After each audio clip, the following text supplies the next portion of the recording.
Thursday, August 4th, This Non-Religious Life. I'm your host, Ken. Today we're going to be talking about Christian terrorism, the shootings in Norway, the firebombing of a Planned Parenthood in Texas, and a whole bunch of other stuff that you may or may not care about. But stay tuned.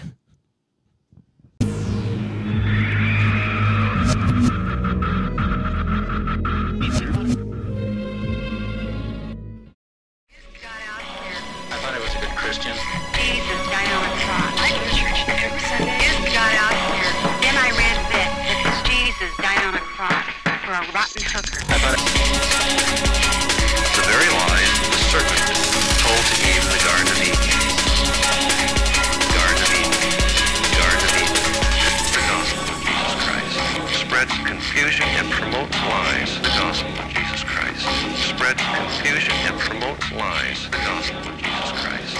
Spread confusion and promote lies. The gospel of Jesus Christ. Spread confusion and promote. Hey everyone, August 4th, 2011, This Non-Religious Life, and I'm your host, Ken. With me we have Jason. Hello. And Bob. How's it going? And we're trying something new. We have All new. Google Plus, a Google Hangout up, so in future episodes you'll be able to come and hopefully contribute to the show when we record. Just pay attention to our Facebook, and we'll let you know when that's going to happen. Okay, so today we're going to talk about Christian terrorism. And the reason why we wanted to talk about this is because most people, I feel most people in America, when they think of terrorism, they picture some foreign guy in a turban with a missile launcher in one hand and the Quran in another. And it's a sort of like other. But with everything that's happened recently in Norway with Anders Breivik, it seems like a little more like real that people who aren't necessarily different from us are totally capable of mass murder and terrorism. Not that that's ever been in question, but I feel like the public sort of forgets that sometimes. So I guess we can jump into a little history lesson really quick. Sure. All right. Joe sounds so excited. Yeah. Try not to pee yourself with excitement, Bob. I know. It's early, guys. Yeah. It's early. It's 4:30 in the evening. No, I'm Yeah. just kidding. It's 10:30 in the morning. Blowing the pre-recording So, thing again. I mean, I feel like Abrahamic religions in general tend to be predisposed to violence, and Christianity, with its 2,000-year history, is a pretty good main offender. With things like the Crusades, where, I mean, wholesale slaughter of not just Muslims in the Middle East, but when Crusaders were traveling to the Holy Land to try and kill Muslims, they would stop along the way and slaughter Jews and indigenous peoples all the way there. Yeah, well, right. So, talking about the Crusades and the Inquisition, I mean, and I'm not trying to beg the question, but we shouldn't be surprised that barbarous action occurs in barbarous times. I think I think that the point to thinking about the Crusades and the Inquisition is not necessarily that they occurred, but that I regard it as a natural extension of that religion at that time as it was understood. And it was in there's guys who are thinking about this stuff a lot, like Harris and Dennett, and they're thinking about like how we can commit these atrocious acts as people, and we do it because there are in-groups and out-groups, and the easiest way to murder somebody is if you believe him to be part of that out-group. And the biggest way to make them part of the out-group is they don't have the same faith as you, or their faith is wrong. And so, sure, it's easy to murder infidels and non-believers. That's just what you do. Yeah. But I mean, like I said, You don't necessarily sometimes see it with some of the non-Abrahamic religions. Not as much, or at least not as bad. I mean, you don't see Buddhists often wholesale slaughtering each other. It's happened, but it's not. It doesn't seem to be such a reoccurring offense, and I feel like it's almost woven into the tapestry of the history of Abrahamic religions. I mean, you had the Israelites coming out of Egypt, and essentially just slaughtering everyone in Canaan. And I mean, that's held up as, that was their God-given right to do so. And ever since then, you've had this precedent for Christians and Muslims and Jews to literally just slaughter anyone who thought different from them whenever they had the ability to do so. And I mean, you're right about barbarous times and barbarous measures, but it's been a hang-on for so long. And I mean, we like to pin it on Islam now because it seems like it's more prevalent, but as we'll get into it, we'll realize that it's really stuck through it, even all the way through the Enlightenment into the space age.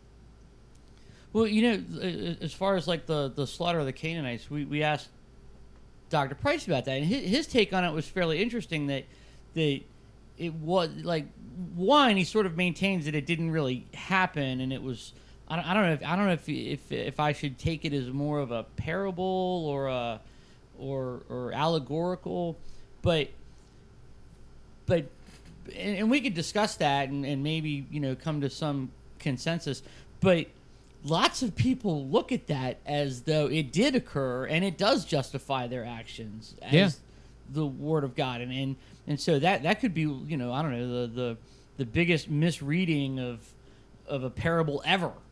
Oh yeah, no. I mean, we talked about this before, and when it was with William Lane Craig, when he was justifying essentially genocide, so long as it's God's will. And I find there's something about monotheism that gives people just this weird sense of superiority. You don't find it in some of the I mean, you found it in pagan religions sometimes, but it's not like, I don't know, the level to which the hubris is in monotheism is just, it's astounding, rather than like the more syncretic pagan religions. And I think it really is from the sense of like, no, I'm right, and there's no room for me to be wrong, and I will kill you because of it. Well, wouldn't that be exactly what you would say if you wanted to make sure that somebody held your belief? That like that. Of course, you would say that. Of course, that would be built into the doctrine that I'm the way, I'm the only way. I don't like it if you even think about another way, and you better not, or else you're going to get killed. It's like a jealous, abusive boyfriend or. Well, the Bible's very clear. It talks about the God of Abraham and says that he is a jealous God. Yeah, I mean, he is a wrathful God. Yeah, I mean, look, even the stuff he did to the Israelites whenever they stopped believing in him, started worshiping idols. He was, he was willing to essentially try and wipe them out. And I mean, according to the Bible, he did wipe out everyone on the earth, save for 8 people, and 2 of every animal. Yes, or that fit on that boat, or 7 clean ones and 2 unclean ones, depending on which flood story you read. Yeah,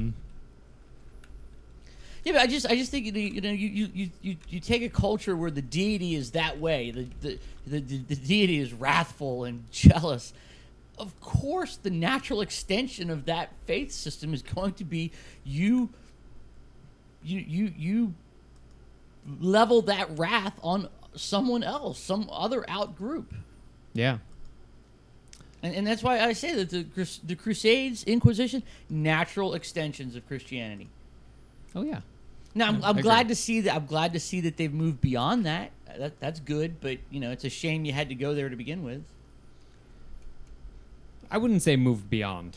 I think there's too many examples of crazy shit coming out of the Christian religion to say that it's moved beyond. But yes, on the scale, culture, I would say they've moved beyond. But there are individuals, and I would also argue that extremism is an individual phenomenon and not a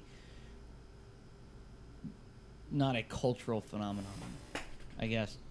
Like, individuals are extremists, cultures are not.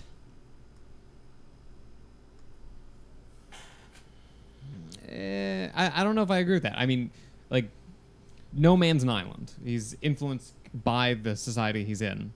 I feel like even if society isn't necessarily extremist, there's definitely a door left open for extremism. Agreed. Agreed. I agree with that 100%. That the blame can be levied on not just the individual, but the society itself for enabling.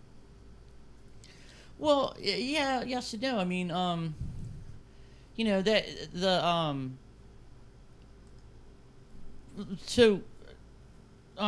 you know, moving forward in time, right? Our examples of religious extremist Christian terrorists, Timothy McVeigh. He was able to do what he did because we live in a free society. So you can't. I don't place the blame on our freedoms. It was his actions as an individual. Yeah, I want to preface that by saying that Timothy McVeigh himself was not a Christian. Both other people and himself attribute that. However, he was funded by the Christian militia, which is a heavily religious group that supported what he did.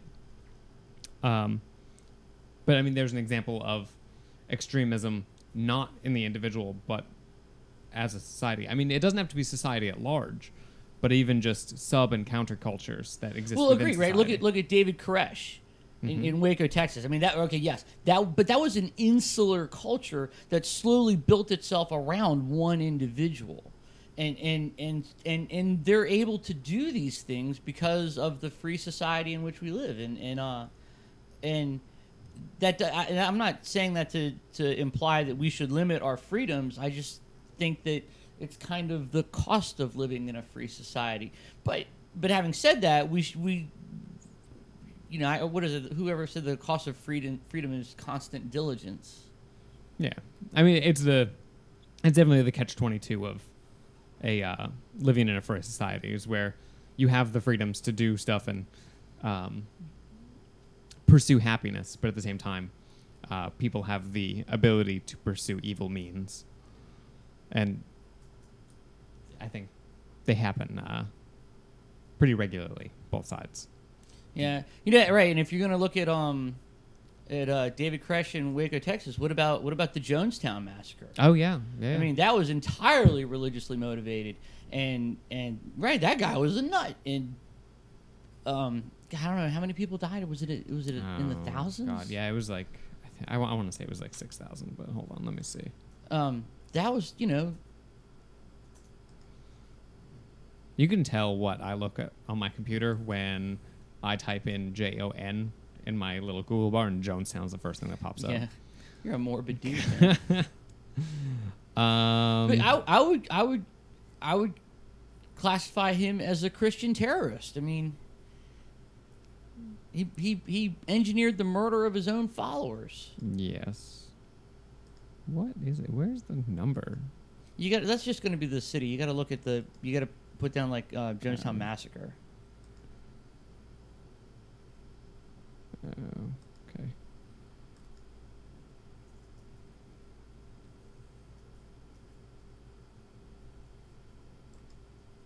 There we go. No, it leads to the same thing. Damn it. Oh no, it's 918. Sorry, I was way off. It's close. I thought it was about close 1,000. Yeah. What was I thinking of then? That was 6,000. I don't remember. Yeah, 918. Jonestown. According to Wikipedia, the answer is 918. That's still 918 people that didn't need to die. Yep. It's I can't believe they didn't put Jonestown on here on this list.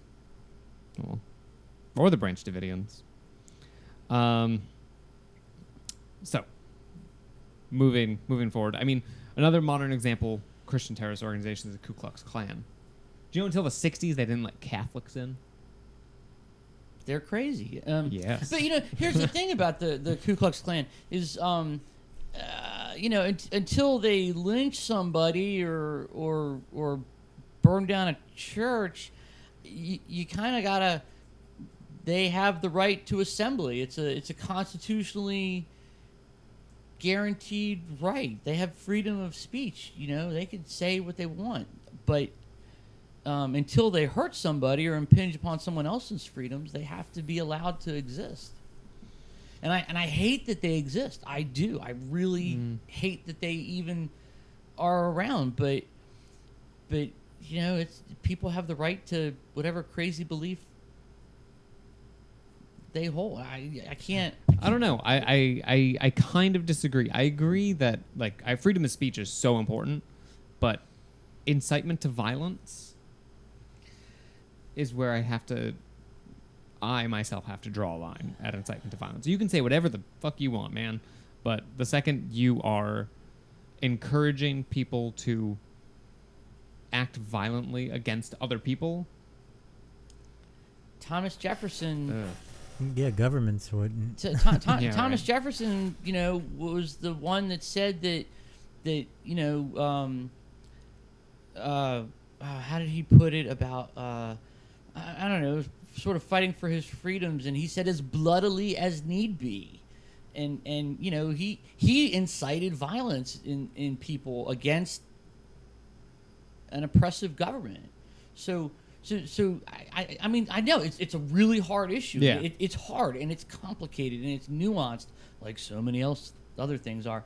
But as much as I hate what the Ku Klux Klan has to say, I have to respect their right to say it. Oh God, I know it's hard. Yeah. That is a tough one, and they have to be. They kind of have to be allowed to exist. I mean, they can't be shut down just because you don't like them, right? Now, if they commit crimes, yeah, I'm not talking about not liking them. I'm talking about inciting physical violence against other human beings. I mean, I support that. I mean, there are tons of groups out there that I support their right to be groups, but that I find morally reprehensible. But the incitement to violence is something that it can't just be something where it's it can be construed as an incitement to violence. I think actively encouraging people to take violent actions against innocents. Well, then it's just an argument on one, what the definition of inciting is, and two, what the definition of innocence is. Yeah. Because in the eyes of the hate, the messed up mind, the people they hate are not innocent. I mean, no, that's exactly right. That's how you get those. The out group is the people that don't feel the same way as you do, and because they're the out group, therefore they are not an innocent bystander, and they. And if your belief says that, oh well, we can kill them, but they go to heaven anyway, it's all good. I mean, that's the danger, I think. And come on, man, our whole country, the freedoms we enjoy, were founded by a bunch of guys inciting other people to violence. I mean, we didn't have a standing army. Those people had to go around from place to place and town to town and say, look, we are rebelling. Pick up your rifle. Don't pay your taxes. And as ugly as it is, that's what started the freedoms we enjoy today. So they have to be allowed to. They have to be allowed to exist, but we don't have to like what they have to say. Yeah. I don't know. I think it's more nuanced than that. I agree. I agree. It's very complicated. Yeah. I mean, the self and other distinction is definitely there. I mean, it's there with everything. I mean, go back to old propaganda posters from World War II or World War I actually.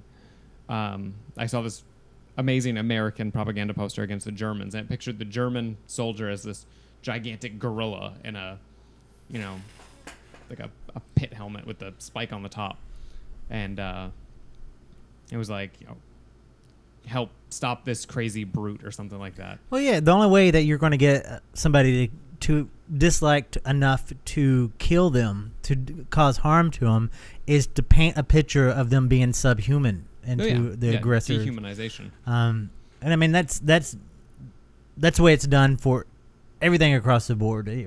Whether it's the military, whether it's, you know, not to put. I mean, before I say this, let me put the disclaimer: I'm not putting them in the same camp. I'm just showing an example. But like the Ku Klux Klan and the military and Christians and everything, that's how they can get their rule, their thought, their whatever they're trying to put forward. Dominant is because they paint everything else, all the others, as subhuman or inferior. Well, right. You vilify the bad guy. Yeah. I mean, that's why he's the bad guy. That's you know, you have to make him the villain.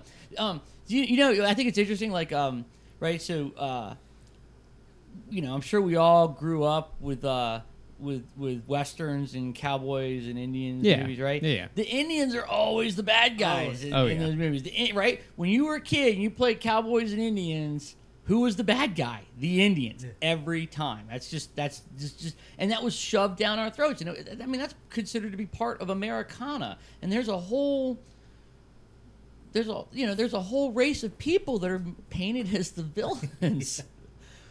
But what I think is kind of interesting is, I guess it was in the late 60s, early 70s, there was a film movement in Germany where Germany's kind of like got a taste for these westerns.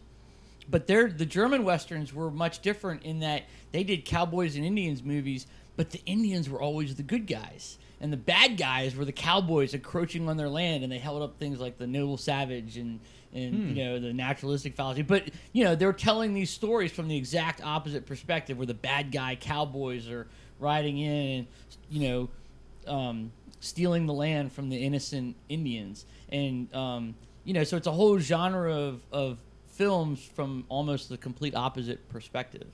Yeah. But the way you make the cowboys the bad guys is you vilify them. They become bad guys.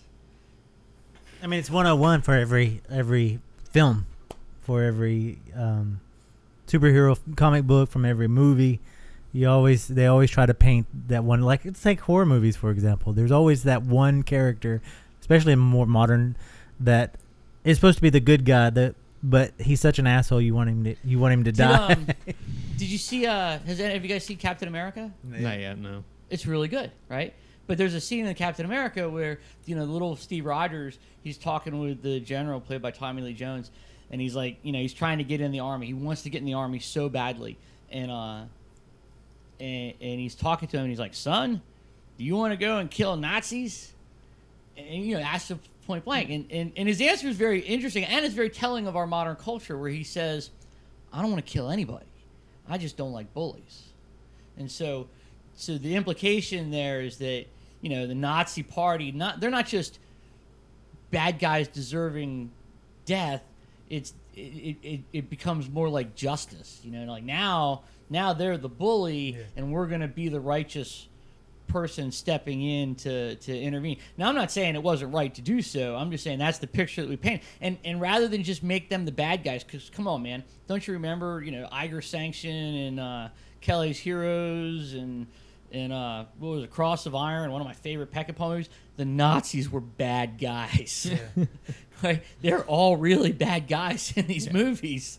And you know, they get shot and killed, and that's just how it is. But with a more modern sensibility, it's not just that they're bad guys. We're going to make them good bullies. Yeah. That's an interesting point. Well, I think you know, come on, man. And what is it? Howard Zinn's the guy that says, right, history is written by the winners. Yeah. Of course, the losers are painted as bad guys. So how does all this painting the bad guy fall into this non-religious life? I mean, how does this? What's happening now that? Well, I mean, especially with Rick Perry. Yeah, right. Oh God, Texas. Well, I think the broader context is with religion and faith on your side, you can paint the other guy a bad guy just by simply his lack of belief or difference in belief. He's already the bad guy simply because he doesn't hold the same faith with you, and you know, you can do these things. Yeah. Which, right? But so this is why I think that Christian terrorism is interesting in that, like you said, when you say the word terrorist, you think of a guy in a turban with a Quran in one hand and a bomb in the other, right? And that's the image many people have. And when faced with the idea of Christian terrorism, then most Christians, apologetics, and moderates in the United States, because we are not a Christian nation, but a Nation predominantly made up Christian of Christians. nation. Yeah. Those same people, I think that they commit the true Scotsman fallacy by saying, well, that person's not really a Christian. And Bill O'Reilly's talking about Anders Breivik and says, there's no way anybody who believes in Jesus can commit those kinds of atrocities. Wrong. Yeah. Those kinds of atrocities have been, will be, and are being committed in the name of Jesus right now. Oh yeah, yeah. And I mean, it goes back as far as, I mean, God, I don't even know how far back. Like centuries and centuries and centuries and centuries, until like all the way back as far as maybe Constantine, maybe when Christianity became the status quo of the Roman Empire. I mean, you have not just Christians killing others, but I mean Christians killing Christians. We all grew up in the 80s and 90s, and we remember the fighting in Northern Ireland, and that was Christians killing Christians. That was Catholics and Protestants. Right, but again, it was their religion dictated their actions, and yeah, and I don't know, man. I think the whole Anders Breivik thing is really, I don't know. It's really casting a strange light on things, because I was reading a blog post by Sam Harris, and he's responding to another blog post by Chris Hedges, and Hedges is maintaining that the new fundamentalism is atheism, like the new group to be wary of are fundamentalist atheists, which I don't even know what that means. Yeah, it's words. It's I love it. I love when this happens because it's you see it happen in the religious right, especially where people just throw words out and there's no context attached. Like it's a word, and they can condition people to become wary of that word. Like you see it when they try to throw like the term like socialist or communist at President Obama. He is neither a socialist nor a communist. Like, not by a long shot is he either of those things. But they both have this negative, just really harsh stigma attached. And so long as they can throw it at him and throw it enough, you throw enough shit, some of it'll stick. Yeah. And that's what they do. People immediately, like, they already have a wariness of atheists. You just attach the word fundamentalist on top of it, and it's like, whoa, double. Well, yeah. bad. Honestly, my fundamentalist anything, I'm immediately like, wow, whack job. Yeah, But that's the connotation. If I think about it more, then maybe I, walk away from that. But I don't understand like fundamentalist atheist. I don't know, man. It seems like most atheist humanists, to my mind, are rationalists, but you're working in reality, not public perception. Damn reality. I mean, atheists are, a poll, I forget what poll it was a couple of years ago, showed that atheists are the least trusted group in America.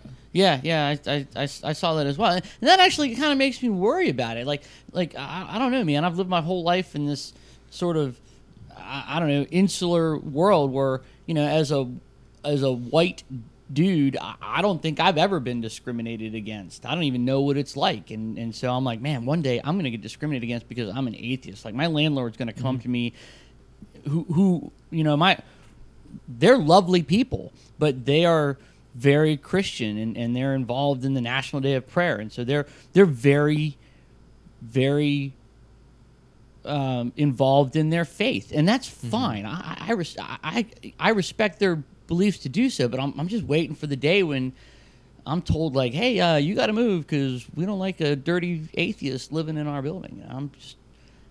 And what recourse would I have? Yeah. And I mean, it's no different than every other bit of discrimination that's ever occurred. It's usually based on, you know, fantasy and stereotypes, which are almost never true. So, yeah, I don't know. So I just I don't know. Strange times. So, Anders Breivik, he commits these horrible crimes, and he writes what, like a 1,500-page manifesto, where he I just want to say, anyone who writes a 1,500-page manifesto is nuts to begin with. Yeah, they are a crazy person. But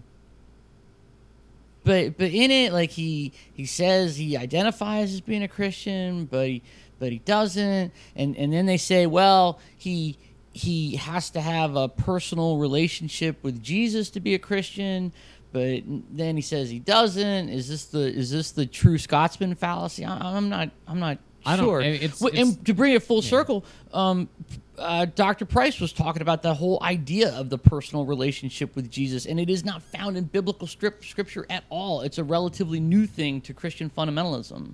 Yeah, it is a new thing, and it's also it's once again, it's one of those things. It's just a term thrown out there. What the fuck does it even mean to have a personal relationship with Jesus? Like, I have a personal relationship with you guys. I could invite you over and we could play PlayStation together. You know, I can call you on the phone. We can communicate. I can send you a letter, send you an email. But you never do. I can sit here and talk to you guys and have I like PlayStation. Two-way communication. You can't have that with Jesus. You can't. Like, even in the most delusional world where you think you're getting communications from heaven, like, you can't. There can't be that personal relationship, and certainly not at any level that's not the person's not nuts. But isn't that I agree with you. I really do. But I'm just trying to think of what the believer would say in response to that. And isn't that revelation? Right? When God talks to you, aren't you receiving revelation? And by revelation, don't you find that in the inspired, inerrant word of the Bible? So yeah, sure, it's kind of a one-way conversation, but I'm sure believers feel that God talks to them through the Bible, or maybe God talks to them through the rising and setting of the sun, or the whatever. Yeah, the tides. You can't explain that. Yeah. So yeah, I agree. There's not a communication with the way we think of it, but hey man, you could rationalize anything if you try hard enough. You can try. But I would still say you can't have the personal relationship. You have to take the term and just you have to bend it into such a loose interpretation of it that, I mean, it loses all meaning in the first place. Yeah, I totally agree with that. I think it's kind of silly. It's like, hey man, when I was 8, well, I'm not even 8, let's call it 5, because I think I figured it out earlier then, but most kids, when they're 5, they have a personal relationship with Santa Claus and the Easter Bunny and the Tooth Fairy. Sure. I don't know. I don't know. Maybe I was a weird kid. I was never taught to believe in the Easter Bunny or the Tooth Fairy. I just knew that when I lost a tooth, my grandfather gave me money. Yeah. Yeah. You gotta grow up in white bread America, man. Yeah. I grew up in the godless North, so. I don't know though. Like, it's.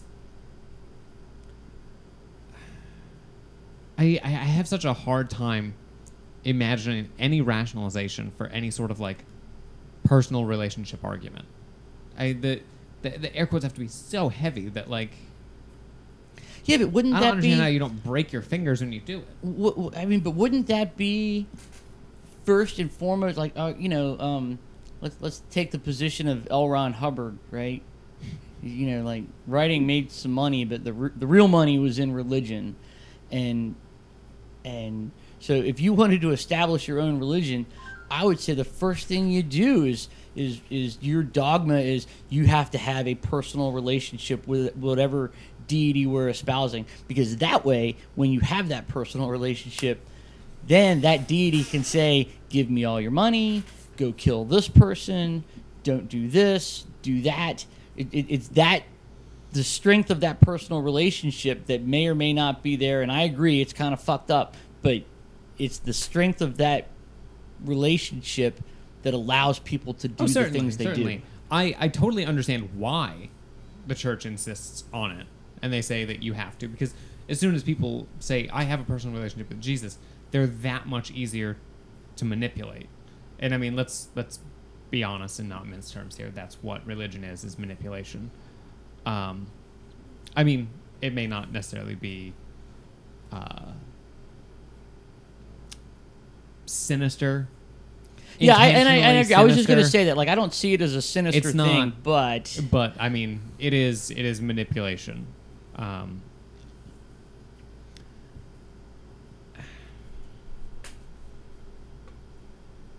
well, right. Yeah. What it was John Stewart was talking about the I don't know, things that Bill O'Reilly said. He was like, our holy book, it's called the Torah, which means the law. Yeah. Right? This is a book that tells you what to do and what not to do and how to do it. And, you know, it's the law. Yeah, not just a guideline, Definitely. the law. If you wanna see a religion that tells you how to live your life every single day, Judaism is where you look. I don't think there's a religion that has more rules and mandates. And I mean, when you get into Judaism, it is legalistic. You look at like. Oh, of course, yeah, it is legalistic. In fact, did you ever which is funny because the Judaism religion itself kind of embraces that legalistic aspect of it. Like, did you see Bill Maher's Religulous about the whole cottage industry of this guy was making devices that sort of, yeah, you could do this in the Torah, but it doesn't break any of the laws of the Sabbath. So it's like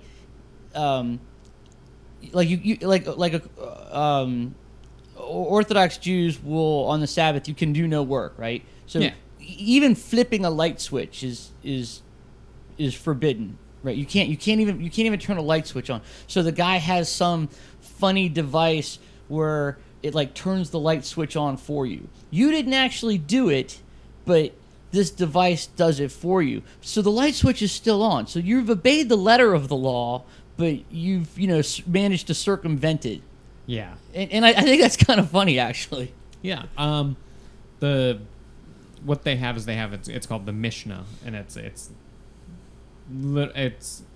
they have the Torah, which appears in Christianity, the first 5 books of the Bible, but they also have what was the oral Torah, which was a secondary Torah, and it was supposedly God gave Moses both of them, and one he said to write down, and the other he said don't write this down, oral, and it's essentially interpretations of the law. So like, at Passover you have to have your house be completely kosher, and you can't have any leavened bread inside your house and stuff like that. But what happens if a mouse comes, enters the kitchen through outside and has a little bit of bread in his mouth? Do you have to re-clean the entire house again? What if a rat is carrying the mouse? Yeah. And the mouse has bread in his mouth. What happens if, it's just something ridiculous like that? What if the rat ate the mouse and the mouse had eaten, didn't just have it in his mouth, but had eaten, the bread? Do you have to clean your house again? It's literally, that much. But I mean, what do you expect with? I mean, the written Torah itself has 613 laws in it. No, You know? I see that legal aspect, the legalization or the liturgical is the word. It's not liturgical. No, it's It's litigious. I don't know.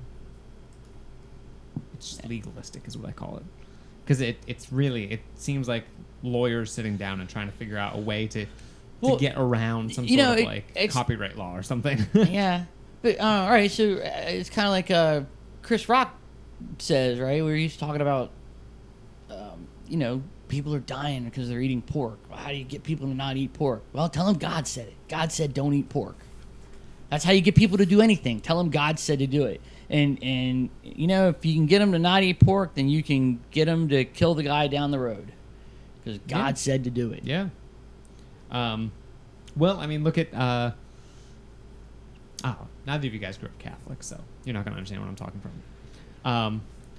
Catholic friends. Okay, in my dad's house, like my dad's parents, they were Catholics, and there was no meat on Fridays. You don't eat meat on Fridays, but you could eat fish. 'Cause apparently, fish isn't meat. And that actually comes from because the fishermen in Italy in the Middle Ages were struggling because beef became a delicacy down in like southern Italy. So the Pope, to help out the fishermen, made it clear that you couldn't eat meat on Fridays, but fish was okay. And simply because he said God said so. And he's Christ's vicar on earth, like he's the Bishop of Rome. Everyone obeyed it. And Catholics to this day still don't eat meat on Fridays. Isn't it a mortal sin to eat meat on Fridays? Or it used to be? It used to be. That's another funny thing, right? But I mean, you see how powerful divine mandate is? Of course, it's because it changed economies. It defines political boundaries. Oh yeah. It'll change the course of rivers because it's so ingrained in society. And that I think that's where the danger comes from. Just the other day, Planned Parenthood in Texas. Someone threw a Molotov cocktail at it. Like, people send nail bombs and fire bombs to these places. You have, George Tiller and David Gunn who are assassinated just for doing something that someone thought was against their religion. I say think because actually when you read the Old Testament, there is a prescription for a woman to have an abortion if she's married and gets pregnant by someone else. So I guess that's conveniently overlooked. Yes. Right, but those assassins, the guy that threw that blows up the abortion clinic, he does it because he believes it's right. He believes that it's divine mandate that he do so. And what, like, if you were a person like that and you had those devout beliefs, wouldn't you also hold to sort of an idea of predestination? Like, if God doesn't want me to do this, wouldn't he stop me? And by the fact that God is enabling me to do this, isn't that tacit approval? That's a good question. I don't know. Like, hey man, I'm gonna go bomb this. I'm gonna go bomb. Well, the guy says, I'm gonna bomb an abortion clinic, and I really think it's the right thing to do. God, is this the right thing to do? Give me a sign. Give me a sign. No sign. Okay, well that's it. Didn't you do that as a kid? Like when you like call downstairs, like, Dad, I'm gonna eat the last Twinkie. Can you hear me? No. Okay. Don't say anything if it's okay. Come on, I did that. I'm gonna go out. I'm gonna go outside and play now. And if you don't want me to, let me know. Don't say nothing. I'm gonna take that as a yes. Yeah. I don't. Maybe. I don't know how much predestination falls into the mindsets of these people, because I mean, The Christian community is pretty split on predestination. Even the Calvinists who believed in predestination had a weird sort of relationship with it that still included free will. How you have a theory that includes predestination and free will at the same time? Yeah, I don't know. I blows don't my pretend. mind. I really don't. I'm asking questions because I Yeah. really don't understand. I don't know. it. I mean, it would make sense. It definitely that sounds like it would definitely be right. I'm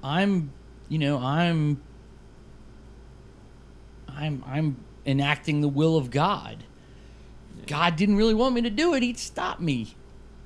I mean, you can rationalize your way into anything with that line of thinking. And I think that line of thinking is dangerous. Yes. And I believe, I definitely believe that the people that do things like this are already unstable. Yeah, well, obviously. I would, yeah. Yeah. And then I think that their religion sort of gives them the justifications. The religion is a tool, not the driver. Maybe. But I don't know. I don't pretend to know the mind of these people, and you know, I was talking to somebody last night, and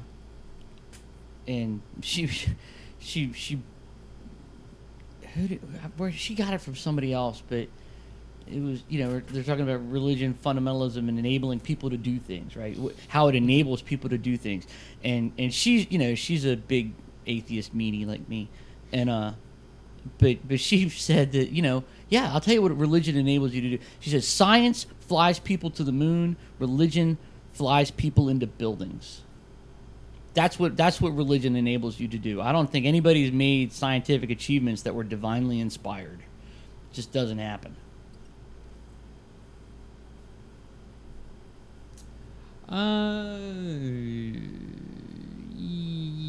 Yes. At least not in the last Okay, the 600 years. Since the advent of the scientific method. Yeah.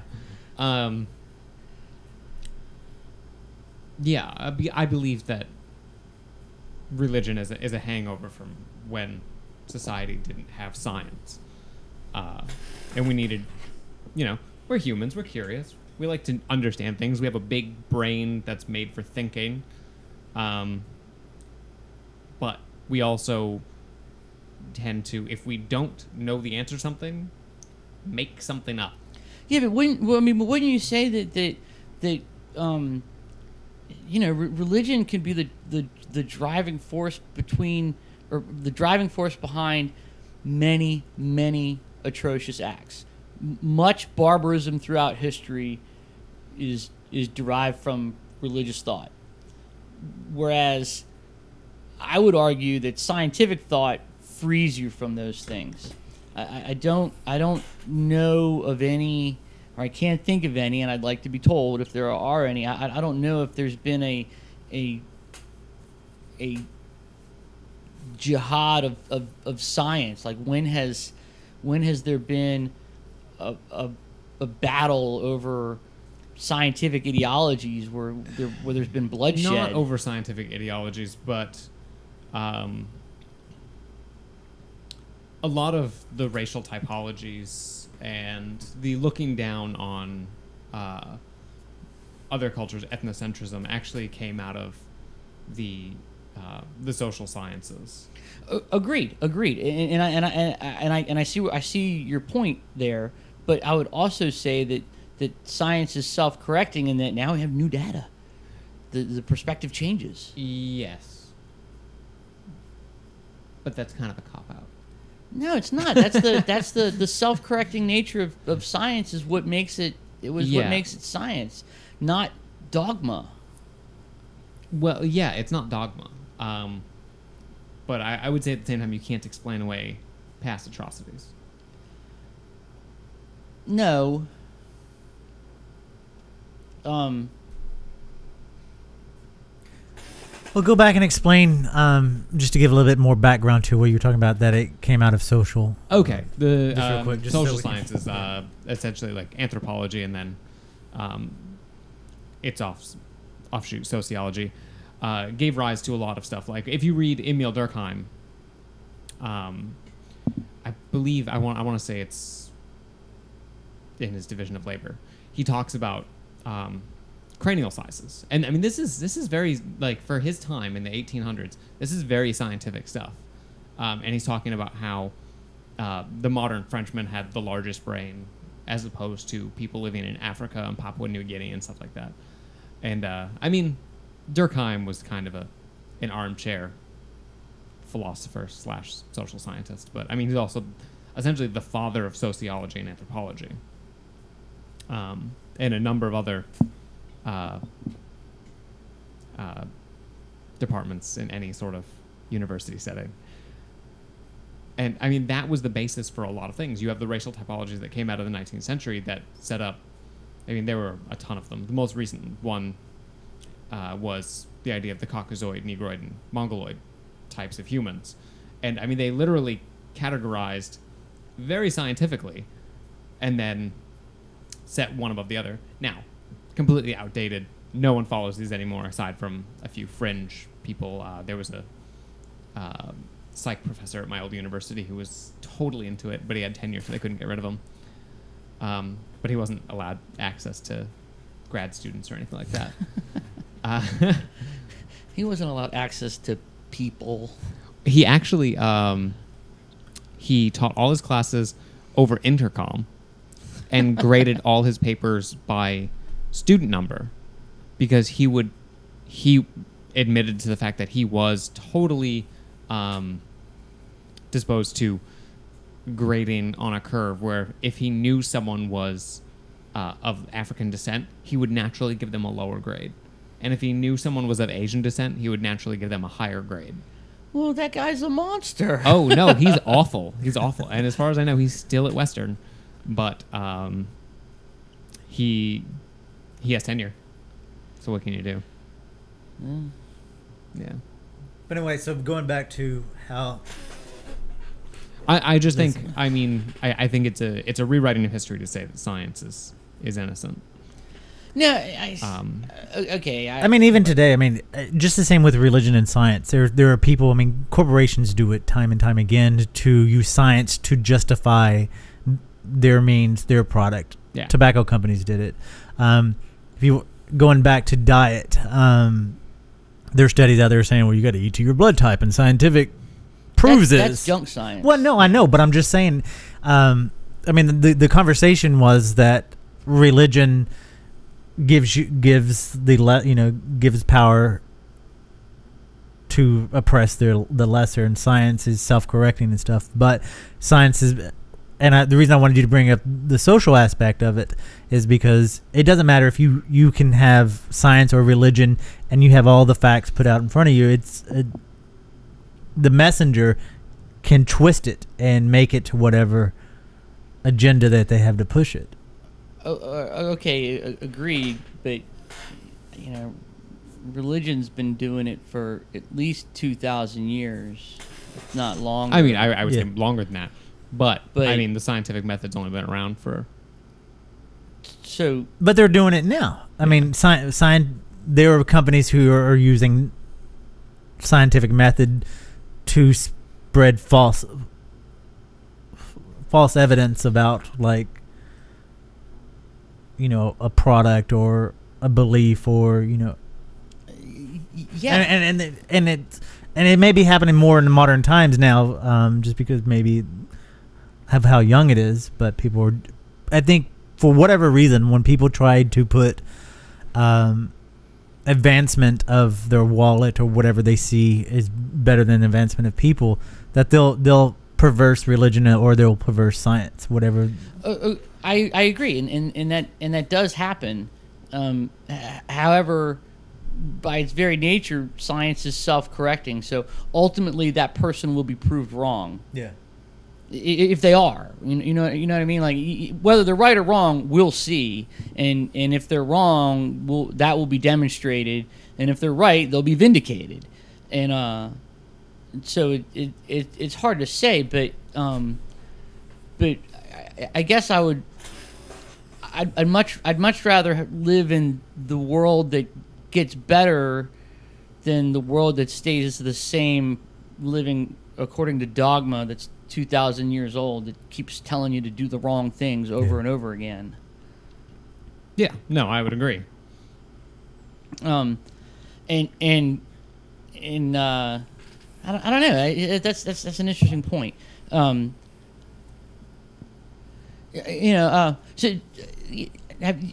you go to the mall, right, and you see those guys selling those stupid energy armor bracelets. Yeah. Right? Yeah. They'll say all kinds of scientific sounding things, and they'll say like, oh, well, this study and and they'll tell you the story, but they're not going to last long, because science is going to boot them out, because they're trying to swim in that end of the pool, and they really have no business being there, because what they're doing is contrary to the scientific method, the nature of science in general. I was actually talking to someone about that the other day, and I was like, because they were like, oh, do you think it worked? I was like, no, it doesn't work. If that worked, it would rewrite science. Yeah, like, right. It would rewrite biology, physiology, anatomy, chemistry, Just physics. to put it out on the table, what are y'all talking about? There are these stupid little rubber bracelets that fit around your wrist, and they have this little piece of foil inside, and that's all it is. But it's got like a little claims, hologram in it that's supposed to be attuned to your body's natural vibrations, blah blah blah. And so there's a lot of scientific terms thrown around, and they couch it in the language of science, but really it's total pseudoscience, and it's pseudoscience of the worst kind. But my point is, they're not going to last. Right, they've already been booted out of Australia. But but I don't think. Again, this is going back to what we're talking about. I don't think the person who created that, the company who created the individual, however it's set up, whether doesn't care if science is going to prove them wrong, because now all the way up until that point where they're booted out of everywhere, they're making a lot of fucking money. Well, right, I agree. They are. I see that, but my point is that, unlike religious dogma, science is going to get rid of them. And religious dogma just sticks around. Yeah. It sticks around, and it enables people to do horrible things for long periods of time. It does. And here's where I feel science has a losing hand. Science is hard. Yeah. Yeah. I mean, yeah, you're right. Now that I was thinking about it, right, there have been missteps in science. Eugenics was eugenics was huge, and ultimately wrong, but ultimately proved wrong, right? So that's the difference. It's not like we're gonna look at Talmudic law and go like, well, yeah, actually that one was wrong. No, it's gonna stick around. My point was, though, I mean, people don't understand science, and that is a travesty in and of itself. But science is hard. It's so hard that most people, even if they wanted to understand it, even if they took the time to try and understand it, they probably never will. Like, I abandoned that ship years ago. I was like, cool. I used to have discussions with my friend Mike, who used to teach at UPenn. He was the assistant professor of particle physics or some crazy shit. He has a degree in theoretical physics, and we used to talk about physics. And at one point, I was like, I'm done. I will never get my head around this. Well, that's right, because it's hard. Because it's hard. But not only is it hard, though, it's hard, but we're also, what is it Brian Greene says, we're at the end of our cognitive rope as far as theoretical physics goes. We're at the limit of human understanding in general, not just because it's hard. Yeah. We are evolutionarily disposed to not be able to really understand numbers bigger than 5 or 6. Yeah. And now, I mean, granted, in physics, if you're dealing with numbers bigger than 5 or 6, you're not doing real math. But it's so intense. Like that thing that I showed you earlier with the I know the bat symbol. But yeah, I don't know. It's I'm gonna, you know, Crazy. and I know we've talked about it before, but I'm definitely gonna I'm definitely gonna submit a Bible geek question about scientific advancement having been won from religion, and see what Dr. Price's take on that is, because he espouses a love of religion, and he likes the mythicism of it and the ritual, and I'm just curious to see what his take on is it. But I gotta really agree with my friend when she said that science flies you to the moon and religion flies you into buildings. Yep, I agree.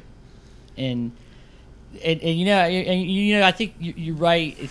I don't think that the track record of science is unblemished, but the very self-correcting nature of science means that it's going to get better, right? If it's